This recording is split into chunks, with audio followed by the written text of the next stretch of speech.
नमः शिवाय भक्तों।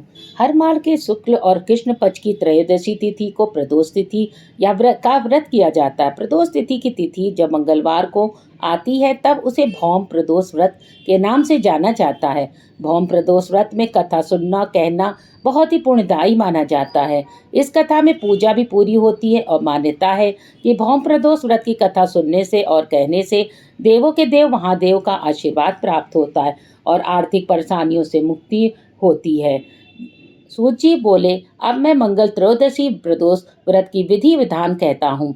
मंगलवार का दिन व्याधिकों का नाशक है। इस व्रत में एक समय व्रती को गेहूं और गुड़ का भोजन करना चाहिए। इस व्रत के करने से मनुष्य सभी पापों रोगों से मुक्त हो जाता है।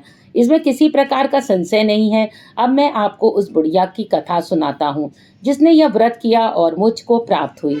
अत्यंत प्राचीन काल में यह घटना हुई थी। एक नगर में एक बुढ़िया रहती थी। उसने मंगलिया नाम का एक पुत्र था। वृद्धा को हनुमान जी पर बड़ी श्रद्धा थी। प्रत्येक मंगलवार को हनुमान जी का व्रत रखकर यथाविधि उसका भोग लगाती थी। इसके अलावा मंगलवार को एक न तो घर लीपती थी और न ही मिट्टी खोदती थी। इसी प्रकार व्रत रखते हुए जब उसे काफी दिन बीत गए तो हनुमान जी ने सोचा कि चलो आज इस वृद्धा की श्रद्धा की परीक्षा करें। वे साधु का वेश बनाकर उसके द्वार पर जा पहुंचे और पुकारा, हे है कोई हनुमान का भक्त जो हमारी इच्छा पूरी करे।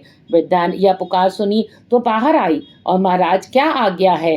साधु वेशधारी हनुमान जी बोले कि मैं बहुत भूखा हूँ, भोजन करूँगा, तुम थोड़ी सी जमीन लीप दो। और वृद्धा बड़ी दुविधा में पड़ गई। अंत में हाथ जोड़कर प्रार्थना की, हे महाराज, लीपने और मिट्टी खोदने के अतिरिक्त जो आप काम कहेंगे वो मैं करने को तैयार हूँ। साधु ने 3 बार परीक्षा करने के बाद, तुम अपने बेटे को बुलाओ और मैं उसे औधा लिटाकर उसकी पीठ पर आग जलाकर भोजन बनाऊंगा।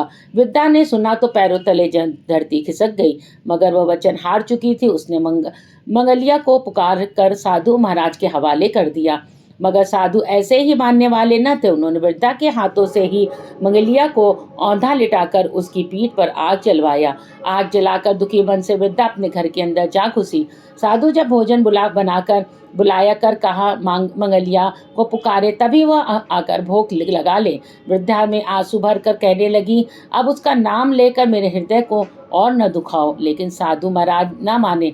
वृद्धा भोजन के लिए मंगलिया को पुकारने ना पड़ा। पुकारने के बाद देर से ही मंगलिया बाहर से हंसता हुआ घर में दौड़ा आया। मंगलिया को जीता जागता देख वृद्धा के सुखद आश्चर्य हुआ और वह साधु महाराज के चरणों में गिर पड़ी। साधु महाराज ने उसे अपने असली रूप में दर्शन किया। हनुमान जी को अपने आंगन में देखकर वृद्धा का जीवन सफल हो गया। भौम प्रदोष व्रत के दिन भगवान हनुमान को घी की 9 बाती वाला दीपक जलाने से हर तरफ से कर्ज से मुक्ति मिलती है। ये व्रत रखने वालों को सारी मनोकामनाएं पूरी होती हैं। इस दिन व्रत और पूजा पाठ करने से सारे कष्ट मिट जाते हैं और शिव और हनुमान की विशेष कृपा मिलती है। हमारे चैनल को आपने अभी तक अगर लाइक और सब्सक्राइब नहीं किया है तो ज़रूर कर दें। धन्यवाद।